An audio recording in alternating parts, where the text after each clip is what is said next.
मी एवढंच सांगतो, मी घाबरणार नाहीये, मी माघार घेणार नाहीये. माणसा जीवापेक्षा त्याला काय प्रिय असते. मी ते पहिलेच सांगितलेलं आहे. माझ्या रक्तात मी मेलो, माझ्या रक्ताचे थेंब एक थेंब जमिनीवर पडला तर त्याच्या एका रक्ताच्या थेंबामधून शेकडो हजारो युवक रस्त्यावर उतरते आणि माझ्या बलिदानामधून माझी क्रांती घडण एक चांगली चळवळ उभा राहील न्यायासाठी. अहो परळीला कुठे ना कुठे काय वाल्मीकरांनी कीड लावून टाकली होती. सगळे अधिकारी वाल्मीकरांच्या पायापाशी असायचे. परळीचेच अधिकारी काय, बीड जिल्ह्याचे तत्कालीन कलेक्टर असते किंवा तत्कालीन एसपी असते, पोलीस अधीक्षक साहेब असते. मी पोलीस अधीक्षक साहेबांना जाऊन हा प्रकार सांगितला. लोक म्हणजे तो 18-19 महिने झाले का बोलला नाही. सारे मीच 8-9 महिने फरार होतो. आता 3-2 महिन्यापूर्वी माझी इंटरिम बेल झाली. मला पुरावे गोळा करण्यासाठी थोडा वेळ लागला, म्हणून पत्रकार परिषद घेण्यासाठी 1-1.5 महिना वेळ गेला. स्थानिक आमदारांना 22 महिने का भेट दिली नाही ज्ञानेश्वरताईच्या घरी, याचं कारण व्यक्त करावं आणि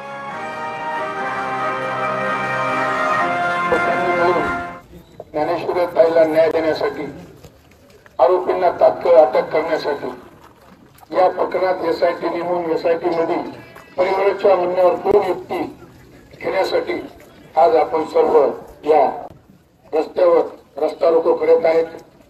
कणवली गावात भोकला आणि शास्त्र आणि माहेर या 2 गावांचे लोक इथे रस्ता रोको करत आहेत. शासनाला माझं सांगणं आहे की आज हे 2 गावं, उद्या तालुक्यात 300 गाव आहेत, जिल्ह्यात 1000-1200 गाव आहेत राज्यात, असं हे वाढत जाईल. त्यासाठी या गावात चालू असलेला रस्ता रोकोलाच न्याय देऊन आरोपींना तात्काळ अटक करावी आणि एसआयटीची स्थापना झालेली आहे किंवा करायची असेल तर त्या एसआयटी मध्ये परिवाराच्या म्हणण्यावर 2 लोक घ्यावेत आणि पालकमंत्र्यांनी ज्ञानेश्वरताईला भेटण्याचा वेळ द्यावा. मुख्यमंत्र्यांनी कालच सांगितलं दिल्ली असल्यामुळे आलं की तो वेळ देणार आहे, मुख्यमंत्री पण वेळ देणार आहेत. या आंदोलनावर आणि या प्रकरणावर सुप्रियाताई लक्ष ठेवून आहेत. रोहितदादा असतील, पवारसाहेब असतील, बरेच या राज्यातले सर्व पक्षीय नेते या प्रकरणावर लक्ष ठेवून आहेत की या प्रकरणात कधी न्याय मिळेल. पण या न्याय मिळत असताना माझी एक खंत या मतदारसंघात की या स्थानिक आमदारांना ज्ञानेश्वरताईच्या घरी 2 मिनिटं सुद्धा भेट दिली नाही. माझी स्थानिक आमदारांना विनंती आहे की तुम्ही 5 मिनिटाचा वेळ काढून ज्ञानेश्वरताईच्या घरी भेट द्यावी, अशी माझी आमदाराला विनंती आहे. की स्थानिक आमदार प्रचंड अशा बहुमताने विजयी झाले. हे सर्व मतदारसंघ महाराष्ट्राला माहित आहे, पण त्यांना 5 मिनिटाचा वेळ या बहिणीच्या घरी जाऊन भेटण्यासाठी मिळाला नाही. असा महाराष्ट्रात कुणीच आमदार नाही की आपल्या मतदारसंघात ती कोणती गोष्ट होती आणि त्या प्रकरणात लक्ष नसेल घालायचं तर नका घालू, पण त्या बहिणीला 5 मिनिटाची भेट तरी द्यावा त्यांच्या घरी जाऊन. तर आतापर्यंत स्थानिक आमदारानं या बहिणीला, आमच्या बहिणीला न्याय तर सोडूनच द्या, पण भेट सुद्धा दिली नाही. म्हणून माझी त्यांना विनंती की आपण ज्ञानेश्वरताईंना 5 मिनिटाचे का होईना पण आपण त्यांच्या घरी जाऊन भेट द्यावी, त्यांना समाधान करावं. तपास कोणत्या दिशेने चाललाय, कोणत्या दिशेनं जाणार आहे किंवा तपास होणार आहे किंवा नाही होणार आहे, आरोपी अटक होणार आहे का नाही होणार आहे, त्यांना त्यांच्या तोंडातून, त्यांच्या वाणीतून, त्यांच्या ज्ञानेश्वरांच्या परिवाराला, त्यांचे वडील असतील, आई असेल, सासरे असतील, भाऊ असतील, दी असेल, सासू असेल, या सर्व लोकांना बोलून त्यांचं समाधान करावं, त्यांना भेट द्यावी. महाराष्ट्रात असं कधीही झालं नाही की 22 महिने होऊन स्थानिक आमदारांना भेट दिली नाही. पण स्थानिक आमदारांना त्या परिवाराच्या घरी भेट द्यायला पाहिजे. आमदार मतदान मागायला येतात तर काही संकट आलं, काही हे झालं तर भेट द्यायला काय प्रॉब्लेम आहे, ते त्यांना स्पष्ट करावं आणि त्यांना ज्ञानेश्वरताईच्या घरी भेट द्यायला पाहिजे. 22 महिने अगोदर द्यायला पाहिजे. ही वेळ बोलण्याची आमच्यावर पण त्यांच्याकडे यायला नाही पाहिजे. ते खूप समजदार आहेत, राज्याचे नेते, मोठे माणसे, हुशार आहेत, पण भेट का दिली नाही त्याचं कारण स्पष्ट आहे. त्याचं कारणाचं कारण काय आहे न भेट द्यायचं हे मतदारसंघाला कळायला पाहिजे, असं माझं स्पष्ट मत आहे. आणि आपण या न्यायासाठी सर्व गावकरी हजर राहिलो.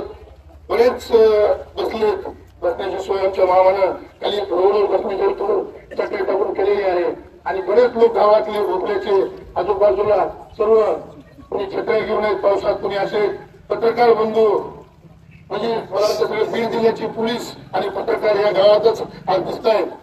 त्यासाठी ती आनंदाचीच गोष्ट आहे. पत्रकार आले पण पोलीस आले तर ती काही आनंदाची गोष्ट नाही. तो जर आलो तर आनंदच आहे. तुमच्या माध्यमातूनच आम्हाला न्याय मिळेल असं आम्ही त्याशी म्हणले. मनोजदादा जरांगे पाटलांनी सुद्धा या प्रकरणात विशेष लक्ष घातलंय. न्याय मिळण्यासाठी त्यांनी पण लढा सुरू केलेला आहे. ते तुमच्या काहीतरी कामात त्याचे उपयोग आहेत. जसं ते फ्री होतील त्या कामातून मोकळे होतील याच्यात पण लक्ष घालून ते पण जिल्ह्यावर आंदोलन राज्यावर आंदोलन करण्याची त्यांची तयारी आहे. आणि त्यांची पुरातशीच भेट घेतली. त्यांनी आम्हाला स्पष्ट सांगितलं की तुम्ही तुमच्या बहिणीला तुमची बहीण आमच्या बहीण वेगळी नाही. कुठलाही जातीवाचा विषय येत नाही. तुमच्या बहिणीला आमच्या बहिणीला न्याय मिळाल्याशिवाय मी शांत बसणार नाही असं त्यांना आम्हाला सांगितलं, मीडियावर सांगितलं. आणि या गावातले आज सर्व लोक या आंदोलनासाठी न्यायासाठी रस्त्यावर उतरले. असं विचार केला तर पवन सरांना सांगितलं की आमचा तुम्ही अंत करू नका. कनवाडी भोपळा गावाचा त्याच काही इतिहास आहे. पवन सरांना सांगितलं प्रमाणे तर तुम्ही आमचं काही करू नका. आम्हाला जे काय असेल आमची मागणीच खूप छोटी मागणी आहे. एसआयटी नेमून त्यामुळे 2 लोक त्यांच्या म्हणण्यावर घ्यायचे आणि आरोपींना अटक करायचे. म्हणजे एवढे काही नाही. आणि आणखीन आमच्या ताईचा जबाब झाला आहे त्या प्रकरणामध्ये. ते जबाब पण पोलीस घ्यायला पाहिजे. त्यांचा लेखी जबाब घेतल्याशिवाय यंत्रणा कशी करणार, यंत्रणा काम करायला पाहिजे. आज बऱ्याच 22 महिन्यामध्ये 7-8 आरोपी असते की 7-8 अधिकारी जे त्याचे तपास करतायत. ते सतीशने सांगितलं आम्हाला त्याच्यात आतापर्यंत 7 ते 8 अधिकारी बदलले. अधिकारी तपासापर्यंत जात आहे. एक तर त्याला प्रमोशन मिळतंय किंवा बदली होती किंवा वेगळं प्रमोशन दिलं जात आहे. ते असं न करता एक कायमस्वरूपी एसआयटीचे मधले आरोपी जोपर्यंत अधिकारी तपास करून न्याय मिळेल त्यांना तेच राहू द्यावं. ते कोणते बदल करू नयेत. आणि परिवाराच्या म्हणण्याप्रमाणे 2 अधिकारी जर त्यामध्ये घेतले आणि न्याय निघेपर्यंत तपास केला आणि आरोपींना अटक केली तर या राज्यामध्ये या देशामध्ये राज्यामध्ये कायद्याचं राज्य आहे असं म्हणतात. पण 22 महिने झालं कायदा कुठं आहे आणि न्याय कुठं आहे यासाठी सासर असेल माहेर असेल आमच्या ताई असतील त्या रंगून भेटत आहेत. इस्पायरला जाऊन त्यांना प्रशासन विष पिण्याची वेळ येते आहे. ही वेळ आली नाही पाहिजे. सरकारने लाडकी योजना चालू केली. त्याला जसं महत्व दिलं तसंच आमच्या या ताईच्या त्याला महत्व देऊन आरोपींना तात्काळ अटक करावी. एसआयटी नेमावी आणि एसआयटी मध्ये 2 माणसं त्या घरच्या म्हणण्यावर लोकांच्या म्हणण्यावर घ्यावे एवढंच आम्ही सांगतो. आणि पुन्हा एकदा सांगतो मी मीडियासमोर स्थानिक आमदारांना 22 महिने का भेट दिली नाही ज्ञानेश्वर ताईच्या घरी याचं कारण व्यक्त करावं आणि लवकरात लवकर त्यांना भेट द्यावी.